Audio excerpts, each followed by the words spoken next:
Hello everyone. During this lecture we are going to discuss some algebraic operation for fuzzy sets and some basic concepts related to set theory. So let us discuss these operations one by one. Some algebraic operations have been defined for fuzzy sets, and while defining these operations it has been ensured that resultant membership function can never be greater than 1 or smaller than 0, because this is a basic property of membership function that it lies always between 0 and 1 inclusive. These operations are really simple but very useful. So algebraic product of two fuzzy sets A and B is denoted by A dot B, and it is defined as follows: that membership function of the resultant fuzzy set is obtained by simply multiplying the two membership functions. For example, let us consider these two fuzzy sets A and B, and their algebraic product is obtained by multiplying individual membership functions. Okay. So here for every element we have multiplied the corresponding degree of membership in individual sets, individual fuzzy sets A and B, and we obtain these values. So as a result, the resultant fuzzy set would be like this. Okay. The algebraic sum is denoted by A plus B and defined as follows. Given here, it is not straightforward addition of the two values.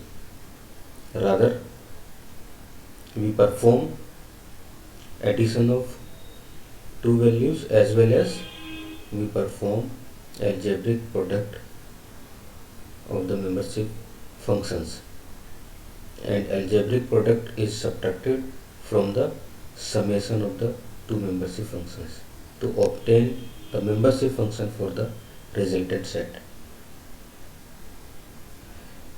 As shown in this example, again we have two fuzzy sets A and B.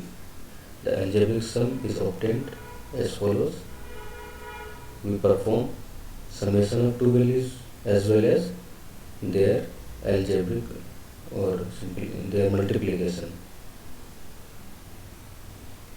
and it is subtracted from the summation, and we obtain these values for every element.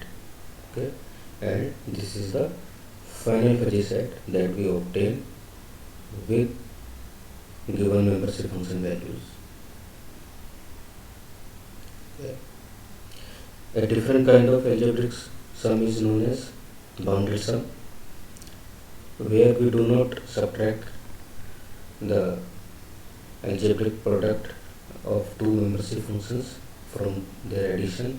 Rather, we compare the resultant value of the summation with 1, and if it is greater than 1, then we drop that value and we simply keep 1 as the resultant value for the membership function of bounded sum. Okay, as given here, we compare these two values 1 and summation of the two membership functions, and whichever is minimum we keep it as the result.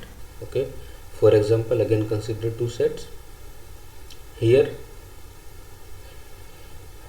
for element 2 and 4 the summation is 0.7, which is smaller than 1, so we keep 0.7 as the membership function value for these two elements, while for element 6 as well as for element 10 the resultant membership value is more than 1, therefore we drop it and we keep 1 as the membership function value for elements 6 and 10.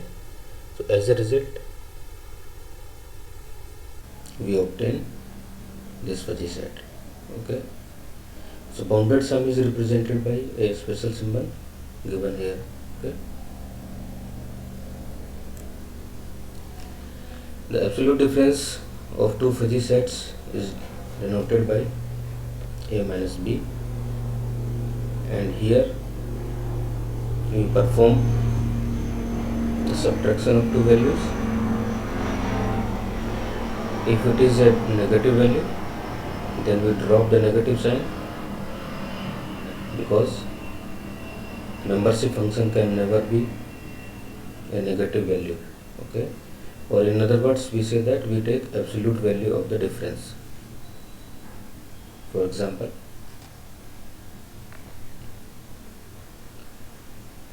consider these two fuzzy sets. Their absolute difference we obtain by simply subtracting the two values and taking their absolute. Okay, as in case of element 2, as a result of subtraction we get minus 0.1, but we drop the minus sign and we retain the positive value. Okay, so this is the resultant fuzzy set. The bounded difference is similar to bounded addition or bounded sum, where the difference is compared with 0. If it is smaller than 0, then we drop that value and we retain 0 as the result. Okay, again a special symbol is used to represent this operation. Let us consider example. Here for element 2, in case of absolute difference the result was 0.1, but here because it is a negative value we drop it and we retain 0 as the result. Same with element 8. Here when we subtract minus 0.5 from 0.2, we get a value minus 0.3, which is smaller than 0, so we drop it and we take 0 as the result. So this is the resultant fuzzy set that we obtain as a result of bounded difference operation. Okay,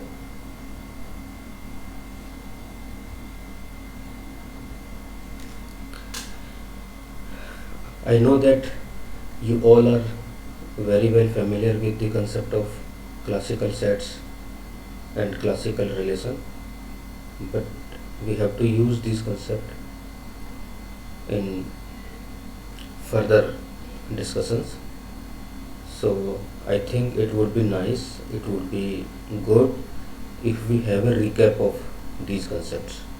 Okay, so if you consider the two sets, here I am not talking about the fuzzy sets, rather classical or crisp sets.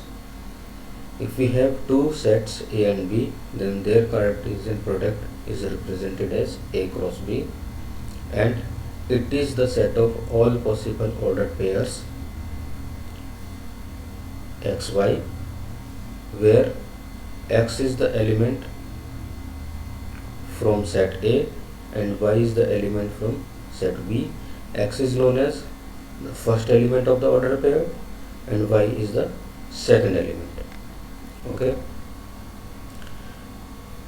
so if you perform Cartesian product of B with A, that is B cross A, then it would be y comma x for the ordered pair, that is y becomes the first element of ordered pair and x is the second element. Let us consider an example. Here we have two sets. Again I am repeating that these are not fuzzy sets, rather these are classical sets. A is a set having two elements S and T, B is another set with three elements 1, 2, 3. So if you perform Cartesian product of A and B, then we get this set. Each element is an ordered pair, where first element is taken from set A and second element is taken from set B. So all possible combinations we keep here. Okay, as a result we get 6 elements in this set. On the other hand, if we perform B cross A, then first element is taken from set B and second element for the ordered pair is taken from set A, and as a result we get this set. Okay. So a relation is defined from set A to set B as a subset of Cartesian product of A and B, that is A cross B, such that the first element of the ordered pair is related to its second element somehow. Okay. And it is expressed as follows, where R is representing the relation. Okay. And if XY is the ordered pair in A cross B, then we express it that X is related to Y. Okay. So let us discuss it with the help of an example.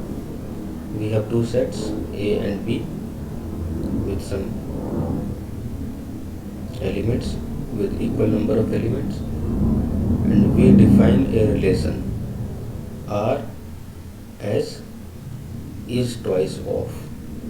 Here relation is twice of, that is element of A is related to that element in B which is twice of the element in A. Okay. So here if you consider 2, find out the element which is twice of 2 in set B. It is 4. So 2 is related to 4. We do not have any other element in set B which satisfies this condition. So 2 is only related to 4. 8 is related to 16. We do not have any element that can be related to 18 because twice of 18 is 36 and 36 is not in this set B. So we do not have any ordered pair in relation R which is having element 18. Okay. For 25 we have 50, so this ordered pair is also in this relation. Okay.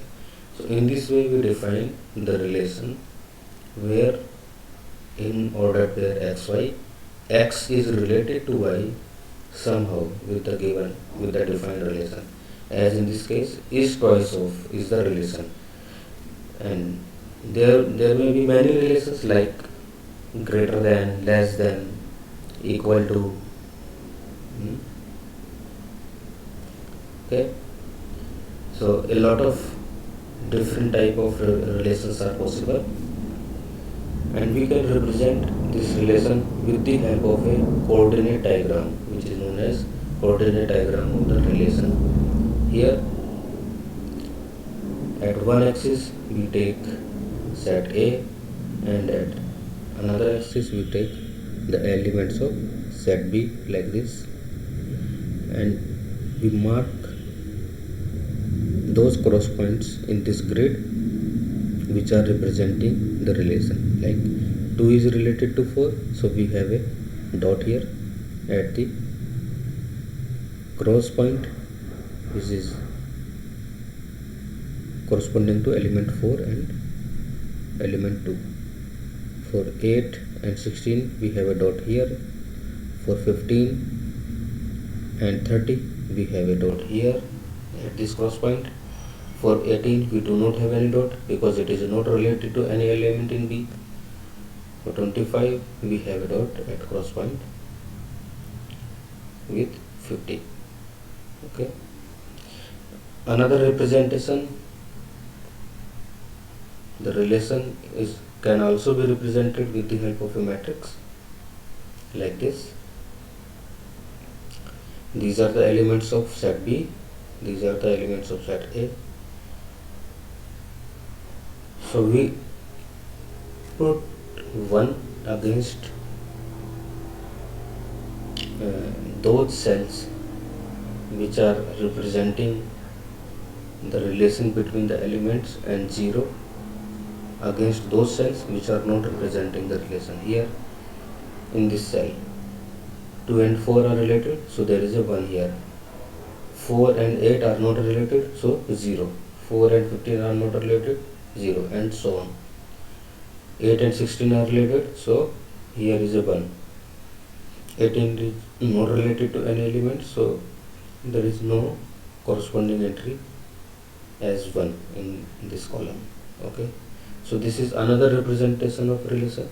We can represent it with the help of a matrix, or we can represent it with the help of a coordinate diagram. Okay,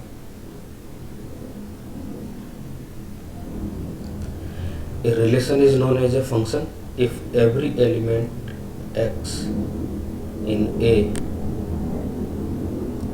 is having exactly one element y in set B.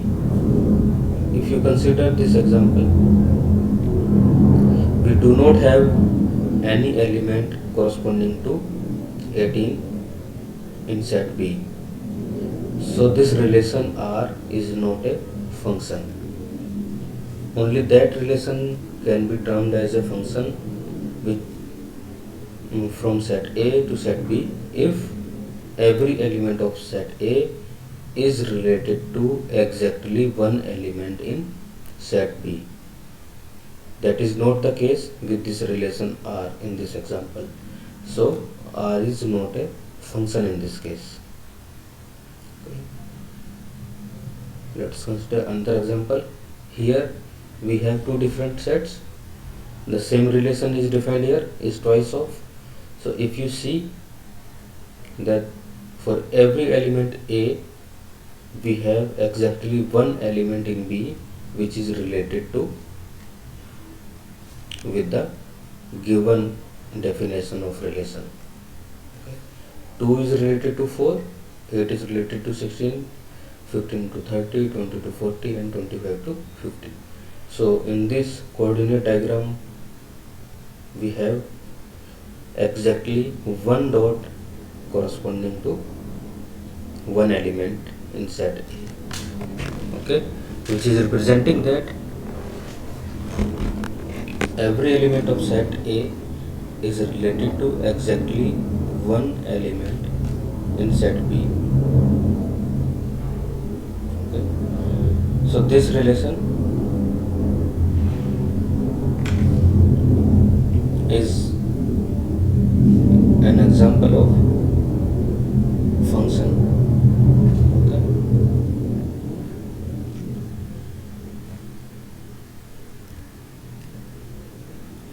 These are some well-known properties of relations. That is reflexive. Okay. If x is related to x, then relation defined for set A is reflexive.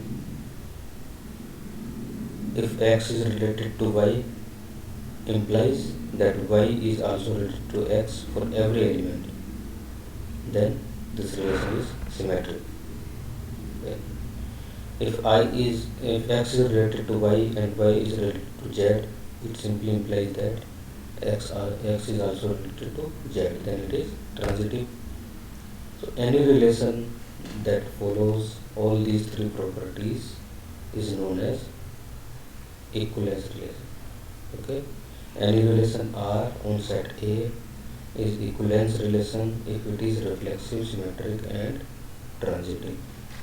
Okay. So we recall this concept because we have to use all these basic concepts of set theory on fuzzy sets also. Okay.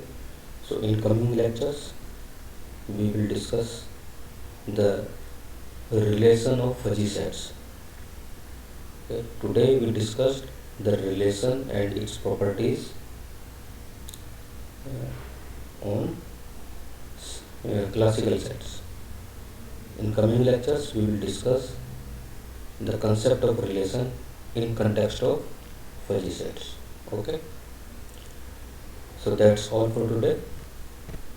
These are the references that you can follow for these concepts.